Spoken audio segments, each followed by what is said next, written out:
तो दोस्तों 12 फरवरी से हेक्सावेयर टेक्नोलॉजी का आईपीओ ओपन होने वाला है। एंड ये आईपीओ मार्केट में अभी इसलिए काफ़ी ज़्यादा चर्चा में बना हुआ है क्योंकि ये जो कंपनी है वो एआई ड्रिवन टेक्नोलॉजी पे काम करती है। तो आज की इस वीडियो में दोस्तों हम लोग इस आईपीओ के बारे में कंप्लीट रिव्यू करेंगे एंड जानेंगे कि क्या आपको इस आईपीओ में अप्लाई करनी चाहिए या फिर नहीं करनी चाहिए। एंड अगर अप्लाई करनी चाहिए तो लिस्टिंग गेंस के हिसाब से करनी चाहिए या फिर लॉन्ग टर्म का व्यू बना के आपको इस आईपीओ में अप्लाई करनी चाहिए। तो आप बस इस वीडियो के अंत तक बने रहें ताकि आपको इस आईपीओ के साथ क्या करनी चाहिए उसका एक बेटर व्यू मिल सके। तो फिर चलिए बिना आपका समय गंवाए सीधा वीडियो में आगे बढ़ते हैं और सबसे पहले बात कर लेते हैं इस कंपनी के बारे में कि ये जो कंपनी है काम क्या करती है।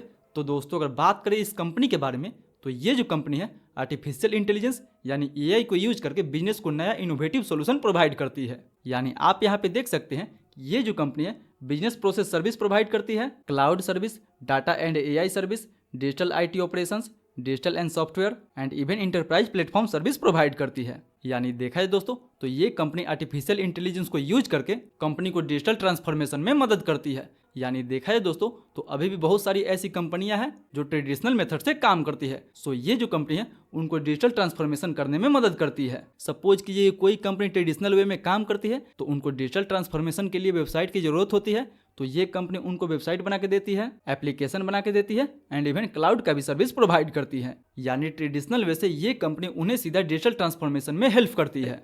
वहीं अगर बात करें इस कंपनी के पीयर ग्रुप के बारे में तो दोस्तों फिलहाल मार्केट में बहुत सारी कंपनियां हैं जो पहले से लिस्टेड है, बट अगर यहाँ पे हम कुछ सिलेक्टेड कंपनी के साथ इसका कंपेयर करें तो आप यहाँ पे देख सकते हैं कि इसी की जैसी लिस्टेड कंपनी परसिस्टेंट सिस्टम्स है एंड इवन कोफर्ज भी है। तो अगर इन तीनों कंपनी को हम इसके पी रेशियो के हिसाब से कंपेयर करते हैं तो आप यहाँ पे क्लियरली देख सकते हैं कि हेक्सावेयर टेक्नोलॉजी का जो पी रेशियो है वो इन दोनों के मुकाबले काफ़ी कम रखा गया है। यानी हेक्सावेयर का जो पी रेशियो है वो लगभग 37 के आसपास है, जो इसके इंडस्ट्री के हिसाब से भी एंड इसके पीयर ग्रुप के हिसाब से भी काफ़ी सस्ता नज़र आपको आ रहा है। बट वहीं अगर इसके अर्निंग पर शेयर के बारे में बात करें तो जी हाँ दोस्तों, इसका जो अर्निंग पर शेयर है इसके पीयर ग्रुप के मुकाबले काफ़ी कम है, इसीलिए इसका वैल्यूएशन भी काफ़ी कम रखा गया है। यानी देखा जाए तो ओवरऑल इस कंपनी जो वैल्यूएशन है वो इसके पीयर ग्रुप के मुकाबले काफ़ी सस्ता रखा गया है, जो इस कंपनी के लिए एंड इन्वेस्टर्स के लिए काफ़ी अच्छा होने वाला है। बट वहीं पीयर ग्रुप के मुकाबले अगर कंपनी के हम फंडामेंटल के बारे में बात करें तो दोस्तों कंपनी का फंडामेंटल जो है वो काफ़ी अच्छा है। यानी देखा जाए तो कंपनी का रेवेन्यू, कंपनी का प्रॉफिट एंड कंपनी का profit margin year on year basis पे आपको काफ़ी अच्छा खासा इंक्रीज होते हुए नजर आएगा।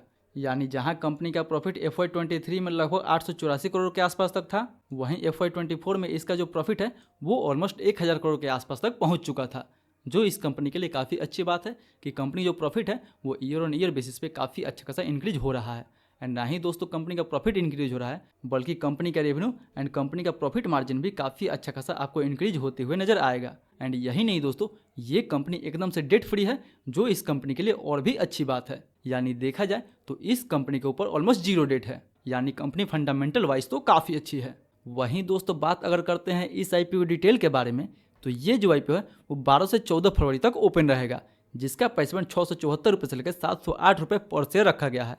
एंड हाँ दोस्तों, अगर आप इस कंपनी में एम्प्लॉय हैं तो ये कंपनी आपके लिए लगभग 67 रुपये का छूट भी देके रखी हुई है।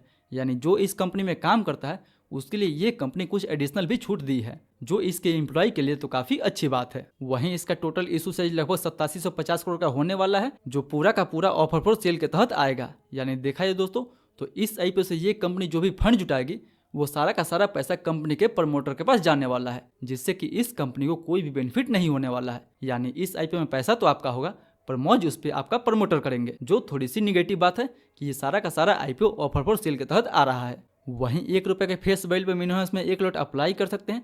1 लॉट में हमें 21 शेयर मिलेगा, जिसके लिए हमें 14,868 रुपये तक इन्वेस्ट करना होगा। एंड दोस्तों अगर बात करते हैं इस आईपीओ में कोटा के बारे में तो रिटेल को इस आईपीओ में लगभग 35% का कोटा दिया गया है। यानी देखा जाए तो इस आईपीओ टोटल इशू साइज लगभग 8750 करोड़ का होने वाला है, जिसमें से लगभग 3062 करोड़ के आसपास जो है वो रिटेल के लिए रिजर्व रखा जाएगा, जो रिटेल के लिए तो काफ़ी अच्छी बात है। वहीं इसका अलॉटमेंट आपको 17 फरवरी एंड लिस्टिंग इसका दोस्तों आपको 19 फरवरी को देखने को मिल जाएगा। यानी ये तो हो गया इस आईपीओ कंप्लीट डिटेल के बारे में।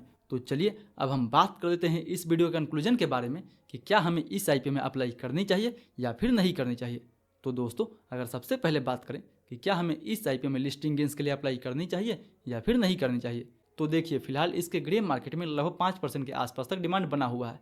एंड देखा जाए तो इसके जीएमपी में हमें लगातार गिरावट देखने को मिला है, बट अभी भी फिलहाल 5% के आसपास जीएमपी बरकरार है। सो ऐसे में अगर दूसरे और तीसरे दिन तक भी इसके जीएमपी में ऐसे ही डिमांड रहता है तब तो हमें इस आईपीओ को बिल्कुल अवॉइड करनी चाहिए, क्योंकि दोस्तों जब तक जीएमपी 20% से ऊपर ना हो तब तक हमें लिस्टिंग गेंस के लिए किसी भी आईपीओ में अप्लाई नहीं करनी चाहिए, क्योंकि जीएमपी एक टेंटेटिव प्राइस होता है जो मार्केट के सिचुएशंस के अनुसार कभी भी ऊपर नीचे हो सकता है।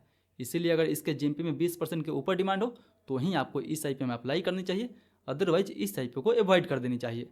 बट वहीं बात करें कि क्या आपको इस आईपीओ में लॉन्ग टर्म के लिए अप्लाई करनी चाहिए या फिर नहीं करनी चाहिए, तो दोस्तों जैसे कि आपने देखा कि इस कंपनी जो फंडामेंटल है वो काफ़ी स्ट्रॉन्ग है, कंपनी के ऊपर जीरो डेट है, इसका आरओई एंड आरओसी दोनों काफ़ी अच्छा है, यानी ओवरऑल कंपनी फंडामेंटल वाइज काफ़ी अच्छी है। एंड केवल फंडामेंटल वाइज नहीं दोस्तों, बल्कि वैल्यूएशन वाइज भी कंपनी काफ़ी अच्छी है। एंड वैल्यूएशन वाइज ही नहीं दोस्तों, बल्कि ये कंपनी जिस सेक्टर में काम करती है वो सेक्टर अपने आप में भी काफ़ी डिमांड में रहने वाला है, क्योंकि देखा जाए तो इसी की जैसे सिमिलर कंपनी जैसे कोफर्ज एंड परसिस्टेंट सिस्टम पास्ट में अपने इन्वेस्टर्स को काफ़ी ज़्यादा वेल्थ जनरेट करके दी है। यानी ये जो भी एआई ड्रिवन टेक्नोलॉजी वाली कंपनी है उनका फ्यूचर तो काफ़ी ब्राइट रहने वाला है।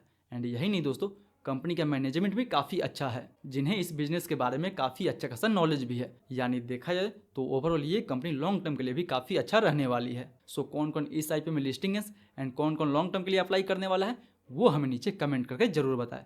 एंड हाँ दोस्तों, अगर आपको इस आईपीओ के लेटेस्ट जीएमपी की जानकारी चाहिए तो उसके लिए आप हमारे टेलीग्राम ग्रुप से जरूर जुड़ जाए, क्योंकि वहाँ पे आपको हर आईपीओ के लेटेस्ट जीएमपी के अपडेट के बारे में जानकारी मिलते रहता है।